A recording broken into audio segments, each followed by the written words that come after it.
could happen to the last 10. I ran away with my life, fast forward, never turn back again.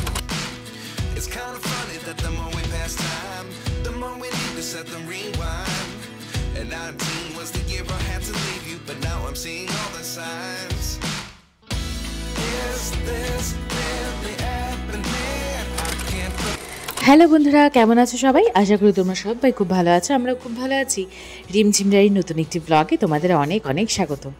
অনেকটা gap পড়ে গেছে একটা নতুন blog আসছে, তবে হ্যাঁ, আজকে যে ব্লগটা নিয়ে এসেছি তোমাদের আশা করি ভালো লাগবে। আবারও প্রকৃতির মাঝে আরও একটা নতুন দিন। তো চলো সবাই মিলে একটু ঘুরে আসি আমাদের কাছেই লাটাগুড়ির একটা রিসর্ট তোমাদের আজকে ঘোরাবো। যারা কলকাতা থেকে আসছো বা শিলিগুড়ি থেকে আসছো ডুয়ার্স ঘুরবে বলে, তারা কিন্তু এই সমস্ত ডুয়ার্সের ছোট ছোট নেচারের মধ্যে অবস্থিত কিছু রিসর্টে থাকতে পারো। আর দেখো, আমাদের ডুয়ার্সের সব থেকে সুন্দর দৃশ্য এটা হচ্ছে জঙ্গলের মাঝে যখনই আমরা যাই তখনই কিন্তু এইরকম গজরাজের দেখা আমরা পেয়েই যাই।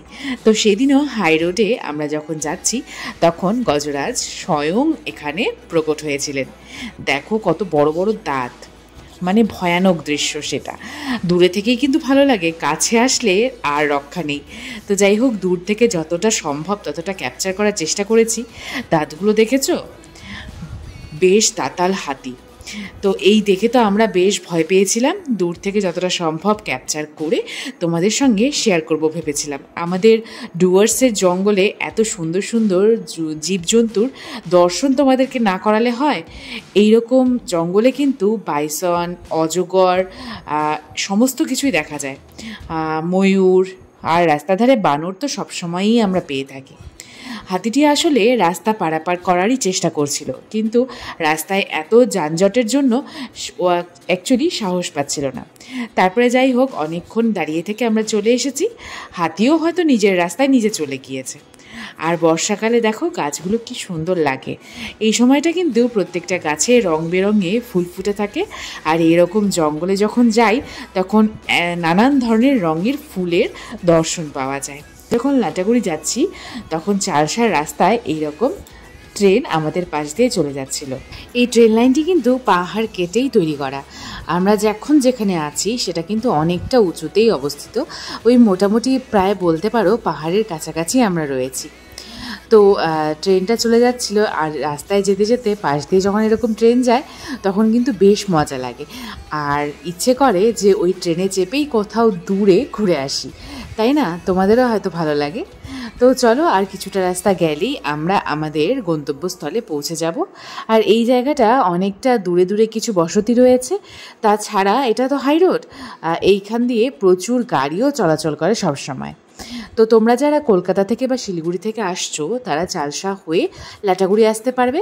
আর যদি কেউ ডুয়ার্স থেকে চালসা বা লাটাগুড়ি ঘুরতে চাও, তাহলে তোমরা হাসিমারা মাদারিহাট হয়ে চালসা হয়ে তারপর লাটাগুড়িতে ঢুকবে। লাটাগুড়ির এই রিসর্টটার নাম তিলোত্তমা ট্যুরিজম রিসর্ট। এটা কিন্তু অ্যাকচুয়ালি একটা সরকারি রিসর্ট। অনেকটা জায়গা জুড়ে অনেক সুন্দর করে সাজানো এই রিসর্টটা। পুরোটা তোমাদের দেখাবো, বেশ সুন্দর। আর এখানে যারা থাকবে তারা কিন্তু একটুকু বোর হবে না। এটা হচ্ছে পার্কিং এরিয়া, এখানে গাড়িগুলো পার্ক করা থাকে। আর এই পার্কিংটা পার করলেই কিন্তু পুরো রিসর্টটা রয়েছে, আলাদা আলাদা কটেজ রয়েছে। আর অনেকটা জায়গা সবুজে ঘেরা, বেশ সুন্দর জায়গাটা। তো চলো পুরোটাই তোমাদের দেখাবো। আর ভিডিওটা একদম শেষ পর্যন্ত দেখো আর আমার চ্যানেলের সঙ্গে থাকো। যদি আমার সঙ্গে এরকম সুন্দর সুন্দর জায়গা ঘুরতে ভালো লাগে তাহলে আমার চ্যানেলটাকে অবশ্যই একটা সাবস্ক্রাইব করে দিও। আর এরপরেও কিন্তু নতুন নতুন খুব সুন্দর কিছু ভিডিও তোমাদের সঙ্গে আমি শেয়ার করব। তো সেই সমস্তটা দেখার জন্য আমার চ্যানেলের পাশে থেকো। এই দেখো, সামনে দেখতে পাচ্ছ এরকম সুন্দর সুন্দর ছোট্ট কিছু কটেজ রয়েছে। আর অনেকটা দূরে দূরে কিন্তু হোটেল যেমন হয় একদম লাগালাগি ঘর হয়, ঠিক সেই রকম নয়। এখানে অনেকটা স্পেস দিয়ে অনেকটা জায়গা ছেড়ে ছেড়ে কিছুটা কিছু কিছু কটেজ রয়েছে। আর কটেজগুলোর চারিপাশে সবুজে সবুজ এরকম মাঠের মধ্যে বসার জায়গা করে দেওয়া রয়েছে। এছাড়াও বাচ্চাদের খেলার জন্য বেশ সুন্দর একটা ছোট্ট পার্ক রয়েছে। কিন্তু এখানে এসে বাচ্চা বলো আর বড় বলো কেউই কখনোই বোর হবে না। তো চলো পুরো জায়গাটা একটু ঘুরে দেখি। কিছুটা সময় রিল্যাক্স করার জন্য বা পরিবারের সঙ্গে কাটানোর জন্য একদম উপযুক্ত জায়গা। তোমরা যারা বাইরে থেকে আসছো তারা যদি ভ্যাকেশন কাটাতে চাও তাহলে এখানে আসতে পারো। বাচ্চাদের নিয়ে বাইরে ঘোরাঘুরি না করলেও একটা দিন খুব সহজে একটা ফ্যামিলি কাটিয়ে নিতে পারবে। বড়রা এখানে বসে কিছুক্ষণ আড্ডা মারবে, সময় কাটাবে, আর ছোটরা দোলনায় চড়তে চড়তে আর স্লিপার খেলতে খেলতে কিন্তু অনেকটা সময় কাটিয়ে দিতে পারবে। তো দেখো এইরকম পুরো চারিপাশটা সবুজে ঘেরা, আর রাস্তাগুলোর চারিদিকটাও দেখো কি সুন্দর, ঘাসগুলোকে সুন্দর করে ছাটা রয়েছে, আর গাছগুলোকেও সুন্দর ডিজাইন করে কেটে দেওয়া রয়েছে যাতে দেখতে চারিপাশটা খুব সুন্দর লাগে। এইরকম পরিবেশে কিছুক্ষণ বারান্দায় বসে থাকলেও কিন্তু অনেকটা সময় কেটে যায় প্রকৃতি দেখতে দেখতে। আর পাখির কিচিরমিচির তো রয়েইছে, চারিপাশটা এত গাছপালা, নানান ধরনের পাখির কিচিরমিচির সবসময়ই কানে ভেসে আসছিল। তো দেখতেই পাচ্ছ এরকম সুন্দর রাস্তা দিয়ে হেঁটে হেঁটে কিন্তু চারিপাশে সমস্ত কটেজগুলো ছড়িয়ে ছিটিয়ে রয়েছে। আর এই কটেজগুলোতে কিন্তু সব সময় তোমরা রুম সার্ভিস পেয়ে যাবে। তাছাড়া ওদের এখানে আলাদা ডাইনিং হল রয়েছে, সেখানেও তোমরা বসে কিছুক্ষণ খাওয়া দাওয়া করতে পারবে বা আড্ডাও দিতে পারবে। এরপরে তোমাদেরকে আমি একটু রুমগুলোও ঘুরিয়ে দেখাবো। তার আগে চলো পুরো সাইডটা একটু দেখে নিই। এই যে সামনে দেখতে পাচ্ছ এটা হচ্ছে হল এরিয়া। এখানে কিন্তু নানান রকমের বিজনেস মিটিং বলো আর ফ্যামিলি প্রোগ্রাম বলো সেগুলোও এখানে হয়ে থাকে। আর এই জায়গাটা দেখো সাদা সাদা ফুলগুলো কি সুন্দর করে সাজানো রয়েছে, আর চারিপাশের সমস্ত বিল্ডিংগুলো কিন্তু একই রকমের কালারের। বেশ সুন্দর লাগছিল এই জায়গাটা।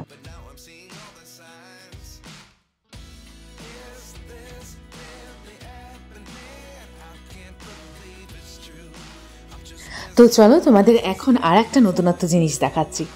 এই পুরো সারাউন্ডিংটার ভেতরেই কিন্তু আর একটা সুন্দর ইন্টারেস্টিং জিনিস আছে। কারা কারা দাবা খেলতে পারো বলো তো? হ্যাঁ, যারা যারা চেস খেলতে পারো তাদের জন্য তো এই জায়গাটা একদম উপযুক্ত, কারণ এখানে কিন্তু এত বড় একটা চেস বোর্ড রয়েছে, আর তার সঙ্গে রয়েছে মুভিং চেস পিসেস। এগুলোকে তোমরা কিন্তু নিজে থেকে এক জায়গা থেকে আরেক জায়গায় সরিয়ে সরিয়ে পুরো চেস বোর্ডটা খেলতে পারবে।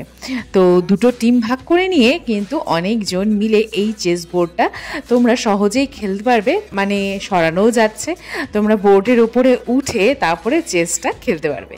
তো বেশ ভালো লাগছিল এই জিনিসটা দেখতেও। এটা একদম ইন্টারেস্টিং একটা নতুনত্ব ব্যাপার দেখলাম।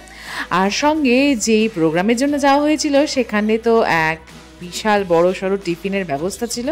সেই সমস্ত খেয়ে তারপরে চলো তোমাদের দেখিয়ে দিই এখানের যে রুম আছে সেই রুমের ট্যুরটা। তো চলো, রুমের সমস্ত ইনফরমেশন কিন্তু তোমরা এখানে পেয়ে যাবে, তো ভিডিওটা একদম শেষ পর্যন্ত দেখো। প্রথমে চলো রুম ট্যুরটা হয়ে যাক। বেশ সুন্দর পুরো রুমটা, আর বেশ 3 স্টার 5 স্টার হোটেলের থেকে কিন্তু কিছুই কম নয়। এখানে দেখো সিঙ্গেল সিঙ্গেল বেড দেওয়া আছে। এটাকে মিডিলের যে বেড সাইড টেবিলটা রয়েছে সেটা সরিয়ে দিলে কিন্তু ডাবল বেড হয়ে যাবে। তার সঙ্গে রয়েছে এখানে দুটো চেয়ার, সোফা কাম চেয়ার, আর তার সঙ্গে রয়েছে এত সুন্দর একটা ভিউ। এখানে বসে বসে রুম থেকে তোমরা নেচারের স্বাদটা নিতে পারবে। তার সঙ্গে রয়েছে টিভির সামনে রয়েছে একটা টেবিল, আর তাছাড়াও একটা বড় সড়ো মিরর রয়েছে, আর তার সঙ্গে পাশেই রয়েছে একটা কাপড়, যেখানে তোমরা অনেক দিনের জন্য আসলে সমস্ত জিনিসপত্র সুন্দর করে সাজিয়ে নিতে পারবে। তার সঙ্গে রুমের মধ্যে দেওয়া রয়েছে একটা ইলেকট্রিক কেটেলও। আর এই হচ্ছে ওয়াশরুমটাও কিন্তু বেশ বড়সড়, ক্লিন, আর তার সঙ্গেই দেওয়া রয়েছে একটা ওয়াশরুম কিট, যার মধ্যে সমস্ত নেসেসারি জিনিসগুলো তোমরা পেয়ে যাবে। তো চলো একটু রুম সম্পর্কে জেনে নিই। বলছিলাম তোমাদের এখানে বুকিং প্রসেসটা কি আছে? আমাদের এখানে বুকিং প্রসেস হচ্ছে, আমাদের যে ওয়েবসাইট আছে ওয়েবসাইটে গিয়ে আপনারা তিলোত্তমা ট্যুরিজম সার্চ করবেন, তাহলে আমাদের এই ট্যুরিজম অপশন পেয়ে যাবেন। আচ্ছা, আর অফলাইন বুকিং? অফলাইন বুকিং যদি আমাদের রুম খালি থাকে তাহলে আপনি এখানে এসে আমাদের কম্পিউটার থেকে আপনাদেরকে আমরা বুকিং করে দেব। আর এখানে কোনো ফোন নাম্বার যোগাযোগ করার আছে? ফোন নাম্বার আছে, নাম্বারটা কার্ডটা দিয়ে দিবেন। আচ্ছা, আর এখান থেকে যে গরুমারা জঙ্গল সাফারি আছে ওটা বুকিং প্রসেস কি আছে? এখানে এসে যোগাযোগ করলে হবে? এখানে এসে যোগাযোগ করলে হয়ে যাবে। আমাদের এখানে বুকিং নাম্বার, মানে যে বুকিং করে ওনার নাম্বার দেওয়া আছে, তাহলে আমরা নিজেরাও করে দিই। হ্যাঁ, আর অফলাইন হবে আর কি। আর যদিও কেউ অনলাইন করে আসে তো অসুবিধা নেই। হ্যাঁ, অনলাইন করে আসলেও আসবে। এখান থেকে গরুমারা আপনার কত দূর? গরুমারা যেটা জঙ্গল সাফারি, এখান থেকে আপনার গরুমারা সাফারিটা হচ্ছে 2 কিলোমিটার। আচ্ছা আচ্ছা। আপনাদের যদি আপনারা সাফারি করেন তাহলে আপনাদেরকে 1.5 ঘন্টা ঘোরাবে, ওই ফরেস্টের যে রাস্তা ওই রাস্তায় ঘোরাবে। আর আপনারা যদি ওয়াচ টাওয়ার করেন তাহলে আপনাদেরকে এখান থেকে গাড়িতে করে নিয়ে ওয়াচ টাওয়ারে নিয়ে যাবে। ওয়াচ টাওয়ারে উঠাই যে ওয়াচ টাওয়ারে যে সলপিট আছে, সলপিটে ওই লবণ দেওয়া থাকে, কোনো জানোয়ার যদি আসে খাইতে তাহলে ওটা আপনারা ওয়াচ টাওয়ারে দেখতে পারবেন। ঠিক আছে, থ্যাংক ইউ দাদা। তো সমস্ত প্রসেসটা তো তোমাদের বলেই দেওয়া হলো। তো এইভাবে তোমরা কিন্তু এখানের বুকিংটা করে নিতে পারবে। আমাদের এখানে ডুয়ার্সে ঘুরতে আসলে অনেকেই কিন্তু 5 স্টার 3 স্টার হোটেল খুঁজে বেড়ায়। সেই সমস্ত হোটেলে থাকলে বেশ একটা শহরে যানজটের মধ্যে থাকতে হয়। তবে এইরকম শহরের থেকে একটু দূরে একটা প্রাকৃতিক পরিবেশের মধ্যে থাকলে কিন্তু সময়টা খুব সুন্দর করে কেটে যায়। এছাড়া এই রিসেপশনের পাশেও নানান ধরনের খেলাধুলার জিনিস রয়েছে। তো চলো এখন একটু রুম রেন্টগুলো সম্পর্কে জেনে নিই। তোমার এখানে নর্মাল রেট আছে 2700 পার রুম। 3200 কার্ডের সমস্ত ডিটেল, ফোন নাম্বার সমস্তটা আমার ডেসক্রিপশন বক্সে দেওয়া থাকবে। যদি তোমাদের একটুকু ভালো লাগে তাহলে তোমরা এখান থেকে বুকিং করতে পারো। এছাড়া চলো এখানে একটা মিউজিয়াম রয়েছে, সেটাও একটু ঘুরে আসি। এই যে এখানে দেখতে পাচ্ছ, এই রুমটা হচ্ছে ডাইনিং এরিয়া। এখানে বসে তোমরা লাঞ্চ, ডিনার, ব্রেকফাস্ট যেটা ইচ্ছা পুরোটা সেরে ফেলতে পারবে। এটা অ্যাকচুয়ালি ওদের রেস্টুরেন্ট। এখানে বাইরের থেকে যদি গেস্ট এসে এখানে কিছু খাওয়া দাওয়া করতে চায় সেটাও কিন্তু সম্ভব।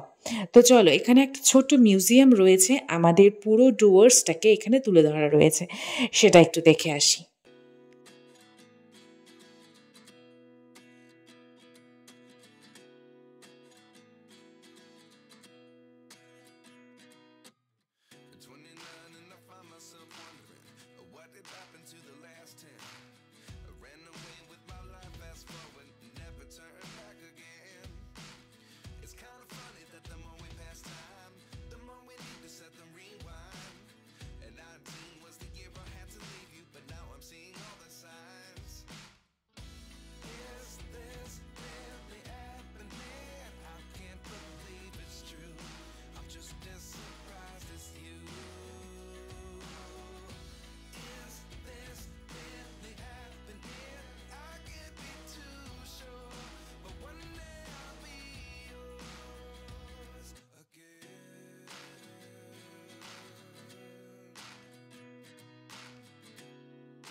দেখতেই পারলে আমাদের ডুয়ার্সের জঙ্গলে কত ধরনের জীবজন্তুর সঙ্গে একবারেই তোমরা পরিচয় হতে পারবে।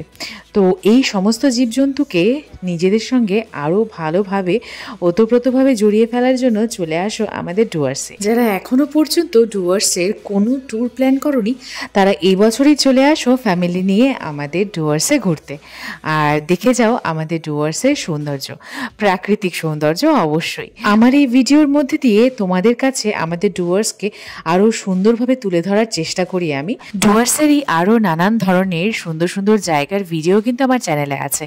যারা আমাদের ডুয়ার্সের সঙ্গে এখনও পরিচিত হওনি তারা আমার চ্যানেলটা একবার ঘুরে আসতে পারো। আর আমার এই ভিডিওগুলো যদি তোমাদের একটুকু ভালো লাগে আর তাহলে কিন্তু আমার চ্যানেলটা একটা সাবস্ক্রাইব করো, আর আমার ভিডিওগুলো একটা লাইক করে দিও। তোমাদের একটা সাবস্ক্রিপশন আর একটা লাইক আমার ভিডিও করার উৎসাহটাকে আরও অনেক বাড়িয়ে দেয়, যাতে আমি এইভাবেই তোমাদের সামনে আরও নানান ধরনের ভিডিও নিয়ে আসতে পারি। এখানে দেখতে পাচ্ছ নানান ধরনের ফুল, ফল, পাতা, বীজ সমস্তটা কিন্তু এখানে তুলে ধরা রয়েছে। খুব সুন্দর করে সংরক্ষণ করে রাখা রয়েছে এই জিনিসগুলো। তো এগুলো আমাদের ডুয়ার্সকে আরও বেশি সুন্দর করে তোলে, তাই না? আর এখানে দেখো আমাদের ডুয়ার্সে নানান ধরনের ফুল গাছ সমস্ত কিছুর বিবরণ দেওয়া রয়েছে, তাদের ব্যবহার, তাদের উপকারিতা সমস্তটা এখানে এক্সপ্লেইন করে বলে দেওয়া রয়েছে। তো চলো এখন হচ্ছে ফেরার পালা। তবে ফেরার আগে তোমাদের আরও একটা সুন্দর জায়গায় ঘোরাবো। সেটা হচ্ছে এই জায়গাটার পাশেই রয়েছে মূর্তি নদী। তো সেই বিখ্যাত মূর্তি নদীর পাশে একটু ঘুরে আসি চলো। এই মূর্তি নদীর পাশে কিন্তু অনেকেই ঘুরতে আসে। এখন তো বর্ষাকাল, তাই নদীর সৌন্দর্যটা একটু অন্যরকম। তবে শীতকালে কিন্তু এই নদীর সৌন্দর্যটা আরও অনেক গুণ বেড়ে যায়, কারণ তখন নদীর ধারে ঘোড়া থেকে শুরু করে সমস্ত রকমের জিনিস থাকে, যেগুলো যারা ট্যুরিস্ট রয়েছে তারা উপভোগ করতে পারবে। এই হচ্ছে মূর্তি নদী। দেখতেই পারছো নদীর ধারটা কিন্তু অনেকটা চওড়া। আর যেহেতু বর্ষাকাল, আর নদীতে বর্ষাকালে কিন্তু বেশ মজার একটা জিনিস দেখা যায়, সেটা হচ্ছে মাছ ধরা। যেদিন গিয়েছিলাম তো সেদিনও অনেক ছেলেপেলে এখানে মাছ ধরছিল। এই দেখো মাছগুলো ধরেছে, জাস্ট এই মাত্র ধরে এনেছে। তো বেশ মজা লাগছিল কিন্তু দেখে, অনেকগুলো মাছ আগেও ধরেছে। এই দেখো এই পাত্রটার মধ্যে রাখা আছে। তো ভিডিওটা ভালো লাগলে তোমরা অবশ্যই একটা লাইক করো। দেখা হচ্ছে পরের ভিডিওতে, টাটা।